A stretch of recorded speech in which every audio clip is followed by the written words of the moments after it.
depois do papelão que rolou na participação da influenciadora Virgínia Fonseca na CPI das bets, a deputada federal Érica Hilton criticou duramente seus colegas de Senado enquanto trazia dados para mostrar o estrago que as bets estão fazendo no nosso país. Vamos lá, vamos debater mais esse assunto. Lembrando que a gente falou em outros cortes sobre a íntegra dessa participação da Virgínia e agora a gente vai trazer mais repercussão. Vamos lá.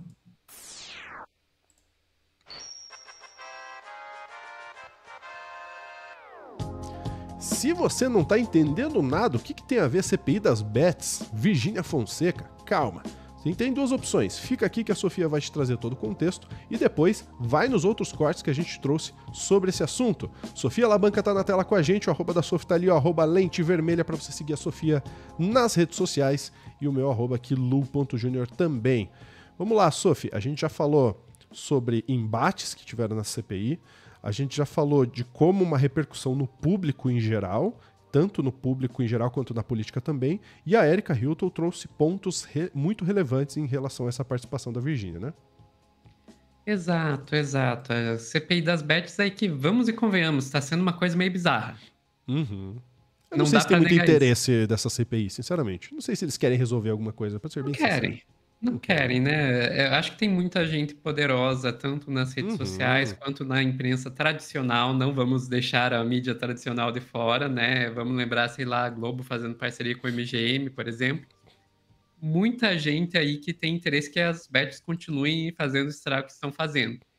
E daí a Virgínia Fonseca, que é uma influenciadora aí gigantesca na internet brasileira, né? Mais de 50 milhões de seguidores, que mesmo se só uma pequena fração disso for seguidor real, ainda é muito seguidor, participou no último dia 13 e rendeu algumas cenas bizarras. A mais bizarra de todas, que eu acho que provavelmente o pessoal já viu, mas eu vou colocar aqui do mesmo jeito, que é essa do senador Cleitinho, rasgando seda com ela para ir depois ir lá pedir para tirar fotinho, tirar selfie. Propaganda. Você compra mais pré-treino meu, então. Não, eu vou comprar, eu acabei de tomar um, eu tô até acelerar, o IPIC, é isso mesmo. Então, assim, acho que você não precisa disso, né? Você é uma geradora de riqueza, você presta riqueza para a sociedade, você gera emprego, então traga isso para a sociedade, viu? Então, aqui, nós, políticos aqui, com todo respeito nas vossas excelências, quem é excelência de verdade é ela que paga nosso salário para estar aqui, impostos rigorosamente em dia, nós somos fonte de despesa. Então, não estou aqui hoje para apontar o dedo para você, não. Estou aqui para poder sensibilizar, tocar seu coração, para que você comece a fazer propaganda agora, contra esse tipo de jogos e faça mais o seu pré-treino. Inclusive, eu vou terminar aqui, posso você mandar um abraço para minha esposa, para minha filha? Claro, com certeza. Ô, Cleitinho, eu sabia que eu te conhecia de algum lugar. Eu te conheço, eu já vi vídeo seu, já. Aqui, ó, manda um abraço para a Amanda e para a Laisa. Amanda e Laisa. Amanda e Laisa, obrigado aí pelo carinho. É nóis. É nóis, valeu, Cleitinho. Quem gostou, já sabe.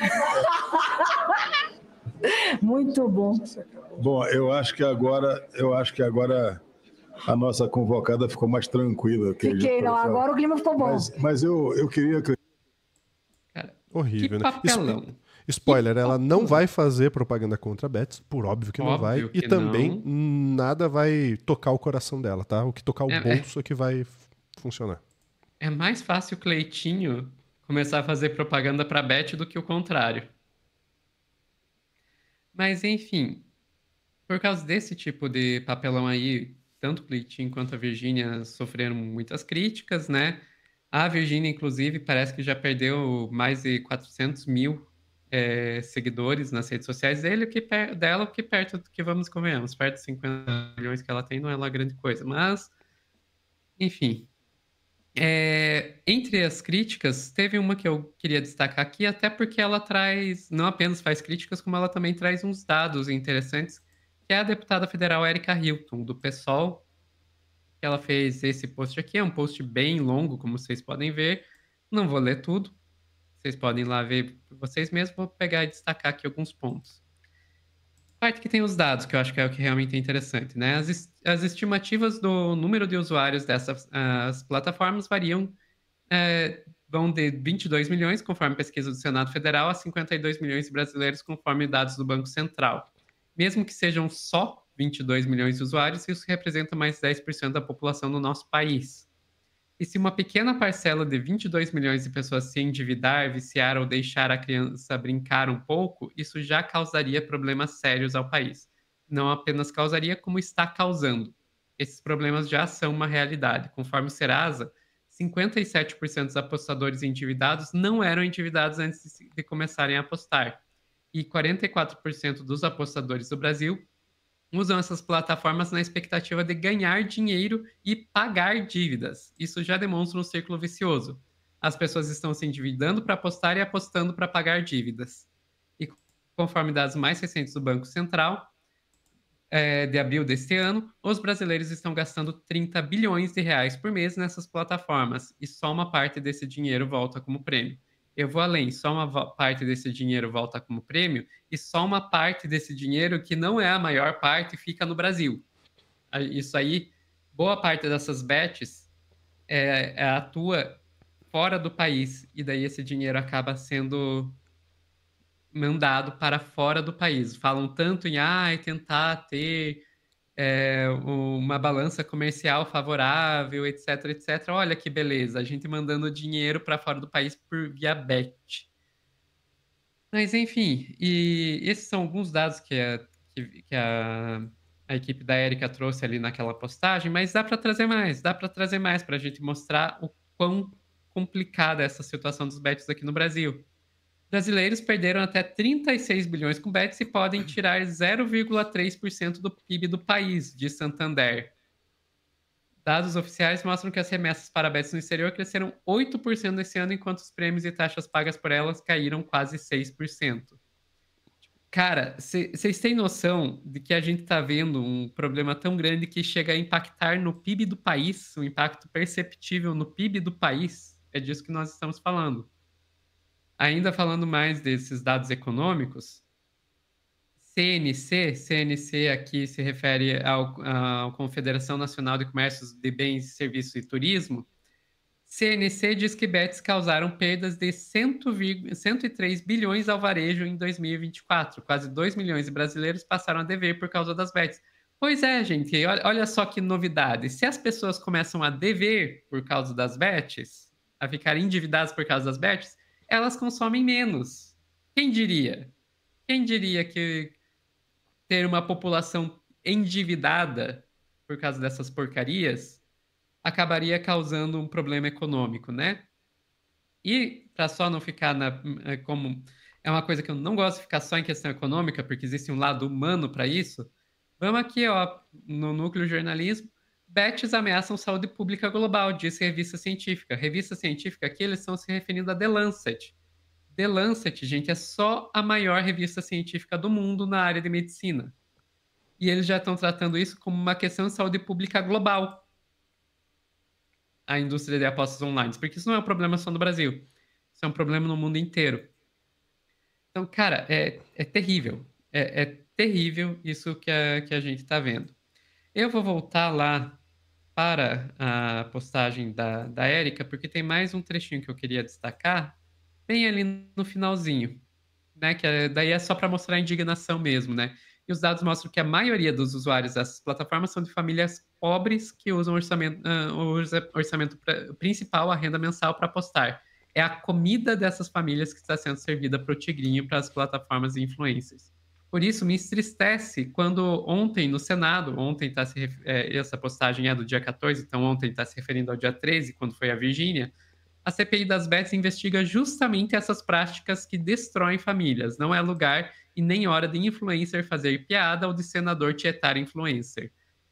E é abjeto e revoltante que a transformação do episódio de ontem em espetáculo servirá para normalizar novamente as práticas destrutivas de quem lucra com a desgraça do nosso povo. Pois é, isso se referindo à participação da Virgínia. Ontem se referindo hoje, dia 15, né? Então ontem, dia 14, a gente teve como é que é? Rico, isso. Eu não sei falar o sobrenome dele. É Rico Melquisedeque. Eu também não. Um vencedor da Fazenda, né? Exatamente, que foi lá fazer tutorial de como apostar nas bets no meio de uma CPI das bets. Então não melhorou muito. Cara, e daí? Vamos falar um pouquinho sobre o futuro dessa CPI das bets, porque olha, o que a gente viu ontem, se o Senado não aprender a ter um pouquinho de compostura nessa CPI, pode vir a se repetir. Por que eu digo isso? Após Virgínia Fonseca, quais influenciadores estão na mira da CPI das bets? Vamos ver uma listinha que a Veja colocou aqui no final de quem pode aparecer nessa CPI?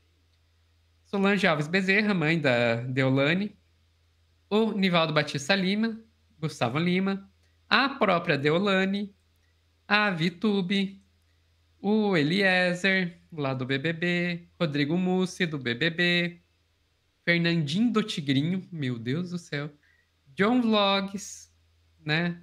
GK, Jojo Todinho, Wesley Safadão, Tiro Lipa, Felipe Neto, Felipe Prior, né?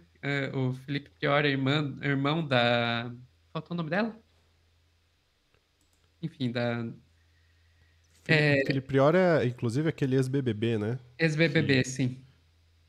E Gilard Vidal dos Santos, que é filho da Deolane, e Mike Santos Souza, influenciador digital. Então, olha quais as pessoas... Gente, isso aí são pessoas que já tiveram a aprovação da convocação. Não se tem datas ainda e quando que isso vai acontecer, mas já foi aprovada a convocação e o convite a esses influenciadores. No caso de quem é convite, eles podem não participar, né? Então a gente não tem garantia que todas essas pessoas vão aparecer na CPI das bets, mas estão na mira.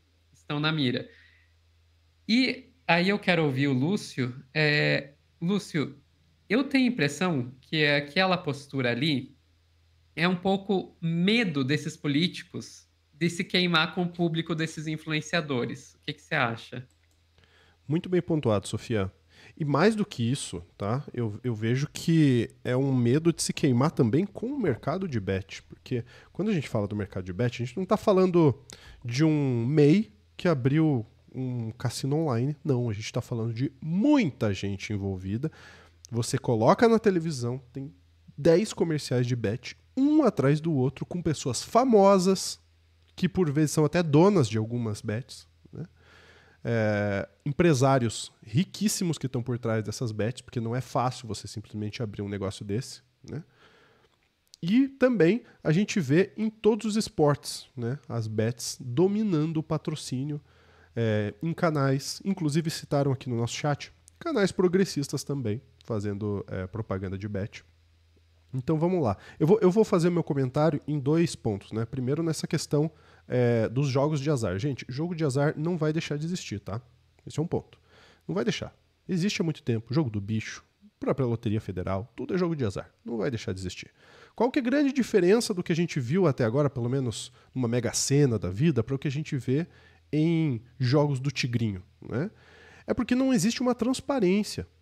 Em tese, os jogos de azar governamentais, da Caixa, eles têm que seguir algumas leis, alguns ritos que você pode questionar, pode até falar assim, mas eu acho que tem maracutaia por trás. Você tem o direito de falar isso. Você pode ter a sua opinião. Mas tem uma lei por trás que regula isso.